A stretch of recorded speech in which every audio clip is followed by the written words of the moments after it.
don't want to look like a loser right now, but everyone saw I was better than just in that fight. But the UFC wanted him to win. The lad smashed my eye with his finger. I had to play all of the rounds with a broken eye, which is not fair.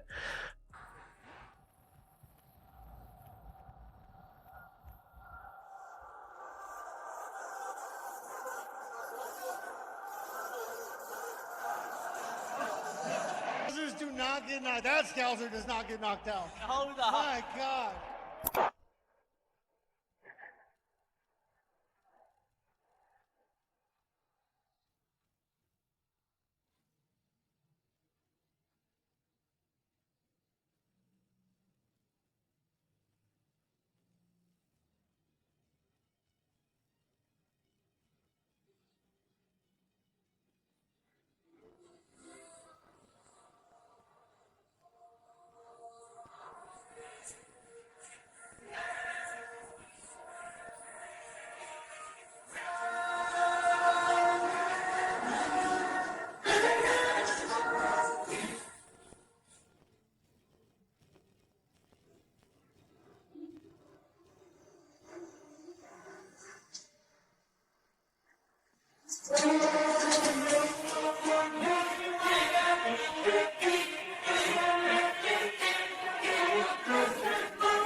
That fucker's right. Scousers do not get knocked. That Scouser does not get knocked out. I'm a Scouser. We don't get knocked out. We don't get knocked out. I take that all day. Hold on. My God. What a fucking gangster. Obviously delivered in the main event, capped off with a war. Just give us your thoughts on Justin Gaethje and Paddy Pimblett delivering a 5-round battle. Yeah, I mean, what a couple. So Paddy Pimblett at the weigh-ins yesterday says, I'm going to knock this motherfucker out tomorrow. And I was like, that's interesting. And he never abandoned that game plan. Even when, he got dropped a couple times, I kept waiting for him. I'm like, he's eventually going to have to shoot and try to submit him. Now, I didn't know Paddy Pimblett had a chin like that till tonight. And, yeah, absolute dogfight in a war, and much respect to both guys. We haven't seen Justin yet, so we don't know what his status is physically. But, I mean, is the interim, is the unification fight have to be next, or is there a case if he's hurt and needs to be out for a while? Apparently he's 100%. So we sent Paddy Pimblett straight to the hospital, and then we're going to send Gaethje too. And Gaethje's like, believe me, I've been in plenty of wars. I'm good. So as far as we know right now, he's out. He couldn't even beat the biggest guy in a weight contest. So now that Paddy Pimblett and Justin Gaethje have thrown down, everything feels different because what actually went down in that octagon didn't match what people thought would happen, and that gap between what we expected and what we got is exactly why this became one of those fights everyone can't stop arguing about. Sure there. You saw him do it to Michael Chandler. He's taken on the highlight, Justin Gaethje. Gaethje. 26 wins, 5 losses, 20 KOs. The dude fucking KOs people. Early on, he'd calf kick the fuck out of people. He'd calf kick people where they couldn't take it anymore. He had many TKOs from calf kicks alone. The guy is just a dense fucking ball of muscle, built for fighting. 37 years old now. He's crumpled people with his left hook. He's crumpled people with his right hand. Paddy Pimblett is going to have to be very careful flurrying, throwing his flurries on Justin Gaethje. Justin Gaethje will sit down and rip a left hook, or sit down, drop his head, and launch a right hand. That's Justin Gaethje's ways to win. He could KO Paddy. Before they even touched gloves, people were torn on whether Paddy's wild style and ground game could swarm Justin, or if Justin's calm power and precision would make Paddy pay for every sloppy moment. That split had everyone on edge because each moment felt like it could completely change how we saw the whole thing.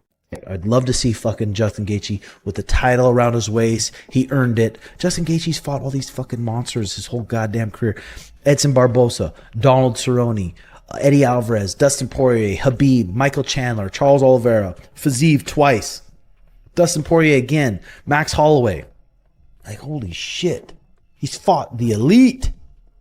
So I'd love to see Justin Gaethje get it done. If I had to put, fuck, this is hard. If someone gave me $10,000 to bet with, and they said, hey, put it on who you think's going to win. God. I'm going to say 60-40. 60-40. 40% chance that Justin Gaethje knocks Paddy Pimblett out. Hits him on his chin. When Paddy Pimblett's flurrying, hits him right on his fucking, hits him right on the scouser chin. Bunk. Gets dropped. 40% chance, I think. 60% chance this fight, Justin's not able to find him. It's a little bit, it's like a spastic, weird style. He's not able to find his chin. Paddy Pimblett, if Paddy Pimblett puts him on his back, it's going to be a long night for Justin Gaethje. Tim Welch broke it down through damage and perfect timing, zeroing in on how Justin's leg kicks and countershots work, talking about how early damage to the legs messes with your stance and movement and changes how you defend yourself, and how Paddy's wild rushes opened up chances that someone patient like Justin only needs to see once. But Tim also recognized that as the fight went longer, things would naturally turn into scrambles and madness, and when that happened, Paddy's confidence on the ground and his ability to stay dangerous even when he's hurt gave him real chances to win that made this feel more like smart gambling than just throwing caution to the wind. Younger, will youth be served with Pimblett? Maybe. Gaethje, experience, good striker. He's well-rounded everywhere, but he's got to use the assets of a smaller guy. We've seen it, where you got to box, you got to use your legs, you got to set traps. You know, he's got the capability of doing that. Outmaneuver, outflank Pimblett. You know, Pimblett, let me tell you, he has improved a lot over the last 2 years. He really has, bud. He has gotten better. He's got more. You could see he's come into his own. Confidence-wise, physically, he's in great shape. They usually all are. But he's improved. His striking has improved. He's a good wrestler, grappler. But he loves to strike. That's what's going to make this fight really interesting and good. They're both going to strike. I mean, for the most part, they're both going to strike. Teddy Atlas looked at this like a chess match, stressing that Justin needed to stay mobile and work angles instead of standing and trading, while also talking about how much Paddy had grown physically and mentally, getting stronger and staying cooler in long exchanges. Even though he respected Justin's experience, Teddy was leaning toward Paddy because young fighters with momentum often find another gear late in fights, when everyone's tired. He thought Paddy could adjust better round to round without losing what made him dangerous or falling apart under stress. Be served here. But I would go with the over on this because I think the over-under is like 2.5 rounds. How many? 2.5 rounds over minus 115. All right, listen. again, we have a pretty good record here, but, you know, I mess up once in a while. I do. That's why it's gambling. But I like the over. I mean, if Gaethje fights the perfect fight, you never know. You never know. But I know who the judges are probably favoring. Oh, did I say that? I'm sorry. It shouldn't be anything about that. It should just be about what goes on in the cage or in the ring. But I can't help myself but think about things that I see. So maybe, you know, Gaethje would really have to do a job, I think, to get it, which he could. But I think I probably favor Pimblett a little bit. But at the end of the day, if I had to put my bucks down. Max Holloway cut straight to the heart of it with one nasty question: whether Paddy could eat Justin's shots without crumbling. Because if he could take the punishment, Max thought Paddy had the instincts to turn those hurt moments into ground control and sudden swings in momentum. But Max also made it crystal clear that Justin shouldn't need a ton of volume to change everything. Because every clean shot he lands carries real damage, meaning one perfectly placed strike could wipe out rounds of Paddy's work before he ever got going. And with Paddy, if he can eat it, I can see Paddy catching Gaethje and maybe almost like a Oliveira fight, you know. Catch Gaethje, hurt Gaethje wobble, and then, you know, get to Gaethje's back or something, maybe sub him. You know what I mean? Like, Paddy is very well rounded. You know, he out wrestled wrestlers, he out grappled grapplers. He stands with you. You know, he doesn't care. He throws. You know, everybody be like, his chin is in the air. He takes shots. Yeah, he takes shots and he still walk forward. How long will that last? We don't know. And that's the question I have to this fight. Or what his reaction is going to be when Justin Gaethje catches him. Because Justin Gaethje punched like a truck. He kicks like a. Merab Devilishvili saw this as a complete toss-up, laying out two brutal possibilities. Either Justin breaks Paddy with steady punishment, or Paddy survives long enough to pull the fight into grappling battles, where Justin starts losing control. For Merab, it wasn't just about skill, but about who could handle pain better, because both guys were talented enough to win. But only one could keep taking shots while still thinking clearly, as the damage and exhaustion piled up over 25 minutes.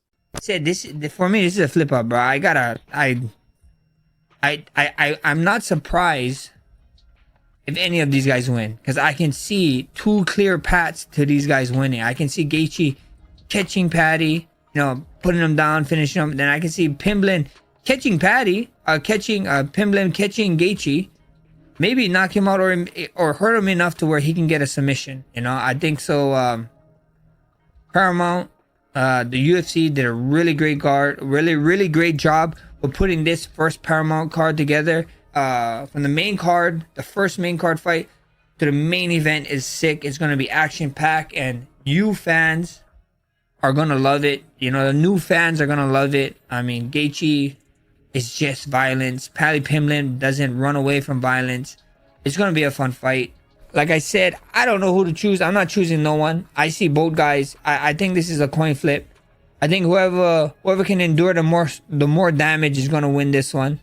Demetrius Johnson honed in on Paddy needing to stay wild and creative, explaining that constant threats and scrambles would force Justin into defensive mode, where tiny mistakes could turn into submissions or long stretches of ground control. DJ also respected the experience difference without writing off Paddy's skills, pointing out that once they hit the mat, reputations don't matter anymore, technique takes over, and Paddy's rappel success came from timing and creativity rather than just beating up lesser opponents. But with that being said, let me get to the keys of victory for both these guys. When you look at Paddy Pimblett, keys of victory Paddy Pimblett has got to be dynamic. We're starting to see Paddy Pimblett become more comfortable inside the octagon. So the key victory number one for Paddy Pimblett is be dynamic, meaning that if Justin Gaethje puts you against the cage, don't be scared to do a flying triangle. If Justin Gaethje tries to go for a dump, go for a Kimura, because 9 out of 10 times when he does that, he's able to turn it into something that favors him in the fight. Key number two, grapple, grapple, grapple. You know, when you look at Justin Gaethje's past fight, when people grapple him that have a good grappling ability, he seems to have hard times with grapplers where people, you know, when people drop him, Charles Oliveira dropped him, he crossed the void, jumped on him, got his back, submitted him with a rear naked choke. You look when he fought Habib took him down, passed his guard, mounted him, got a triangle from top and rolled to his back. Now I feel like Paddy Pimblett has that grappling ability that can.